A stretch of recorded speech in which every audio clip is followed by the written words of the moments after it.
जैसा कि आप तमाम लोग ये बात जानते हैं कि पूरे मुल्क में और मुल्क की हर रियासत में, शहरों में, बशमूल हमारी तेलंगाना की रियासत और शहर हैदराबाद में भी बड़ी तेज़ी के साथ ये कोविड वायरस फैल रहा है और कई लोगों की अमवात भी हुई है। इस सिलसिले में मैं बार बार आवाम से इस बात की इल्तिजा कर रहा हूँ, अपील कर रहा हूँ कि आप अपना टेस्टिंग करवाइए, क्योंकि हम टेस्टिंग करवाने से ही हम इस वायरस को रोक सकते हैं और उनका फ़ौरन, अगर खुदा न खास्ता किसी को मालूम होता है कि वो पॉजिटिव आए हैं, तो फ़ौरन उनका इलाज शुरू किया जा सकता है और उनको सेहत भी हो सकती है और बल्कि हम उनकी जान को भी बचा सकते हैं।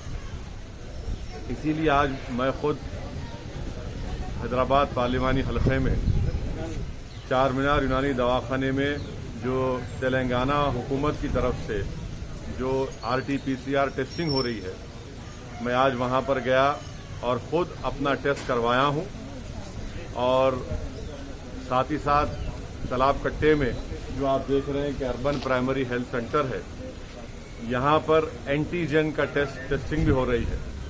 तो यहां पर भी आकर मैं यहां पर अपना एंटीजन का टेस्ट करवाया हूं। साथ में मुकामी रुकने बल्दिया मोहतरमा नसरीन और मजलिस इत्तेहादुल मुस्लिमीन के हमारे मेंबर उमर साहब भी थे। हम तीनों ने यहां पर एंटीजन का टेस्ट करवाया। मैं आपसे अपील कर रहा हूं, चाहे आप शहर हैदराबाद या रियासत तेलंगाना में बैठकर इस वीडियो क्लिप को देख रहे हैं, कि आप फौरन अपना टेस्ट करवाइए। जहां जहां हुकूमत की तरफ से ये टेस्टिंग सेंटर्स है, वहां पर जाइए। मुफ्त में, फ्री में RT-PCR और एंटीजन टेस्ट हो रहा है। हैदराबाद पार्लियामेंट हलक़े में एंटीजन की टेस्टिंग हो रही है कम से कम 25 urban primary health care centres पर। फौरन वहां पर जाइए। ख़ास तौर से मैं फिर से अपील कर रहा हूं, जो हमारी बहनें बेटियां हामिला हैं उनका टेस्ट करवाइए। जो हमारे भाई बहन बुजुर्ग डायलिसिस उनको करवाना है, वो पहले अपना टेस्टिंग करवाइए। जिनको जो दिल के अमराज या कार्डियक प्रॉब्लम है, वो टेस्टिंग करवाइए। कैंसर जिसको है, वो टेस्टिंग करवाइए। जिनके लंग्स या फेफड़े कमज़ोर हैं, वो टेस्टिंग करवाइए। जो लोग मोटे हैं, ज़्यादा जिस्मानी वज़न ज़्यादा है, तो उनका टेस्टिंग करवाइए। मैं फिर से कह रहा हूँ, ये तमाम लोग पहले जाकर अपनी टेस्टिंग करवाइए। और टेस्टिंग करवाने में कोई मायूब बात नहीं है, कोई बुरी बात नहीं है अगर आप खुदा न खास्ता पॉजिटिव आता है। मकसद एक ही है कि वायरस को कंट्रोल किया जाए।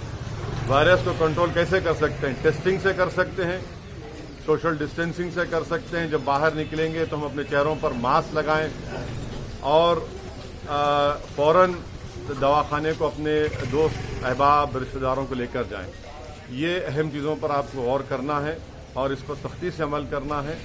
सोशल डिस्टेंसिंग को बरकरार रखिए। गैर ज़रूरी अपने घर से मत निकलिए। अगर आपको किसी रिश्तेदार को बुखार, खांसी, जिस्म में दर्द है, वो सूंघने की सकत खो रहे हैं, मुंह का मज़ा ख़त्म हो रहा है, तो फ़ौरन हिमाकत मत करिए, दवाखाने से रुजू होइए, टेस्टिंग करवाइए और उनका TB इलाज करवाइए। और साथ ही साथ मैं जानता हूं कि बहुत से बड़ी तादाद में गरीब अवाम हैं और इनके इलाज के लिए उस्मानिया अस्पताल है, किंग कोटी अस्पताल है, एरागड्डा में चेस्ट हॉस्पिटल है, नेचर क्योर गवर्नमेंट हॉस्पिटल है। और अगर किसी पेशेंट को पॉजिटिव आता है तो गांधी अस्पताल में उनको शिफ्ट किया जाता है। मैं आपको बता रहा हूं, गांधी अस्पताल में अगर हमारी कोई बहन या बेटी हामिला है और उनको कोविड पॉजिटिव आता है, तो आप फौरन टेस्ट कराकर वो रिपोर्ट को लेकर गांधी अस्पताल चले जाइए। वहां पर उनको एडमिट भी किया जाएगा। मैं मिसाल एक दे रहा हूं आपको। एक PS मख्ता इलाका है, चीफ मिनिस्टर के घर के सामने के इलाके, वहां पर एक हमारी तबस्सुम नामी एक बच्ची थी। कॉर्पोरेट हॉस्पिटल ने हाथ उठा दिए, इनकार कर दिया कि हम इलाज नहीं करेंगे। उनके वालिद बहुत परेशान हुए, फौरन गांधी अस्पताल लेकर गए। वहां पर उस बच्ची को एडमिट किया गया। अल्हम्दुलिल्लाह, अल्लाह सुब्हाना ताला के फजल करम से हमारी बेटी ने वहां पर एक बेटी को जन्म दिया, अभी उसका इलाज हो रहा है। तो ऐसे कई वाक़यात हैं। मेरी आपसे गुजारिश है कि जो गरीब अफराद हैं, टेस्टिंग करवाइए खुदा के लिए, ताकि उस रिपोर्ट की बुनियाद पर फौरन आपका इलाज शुरू हो सके।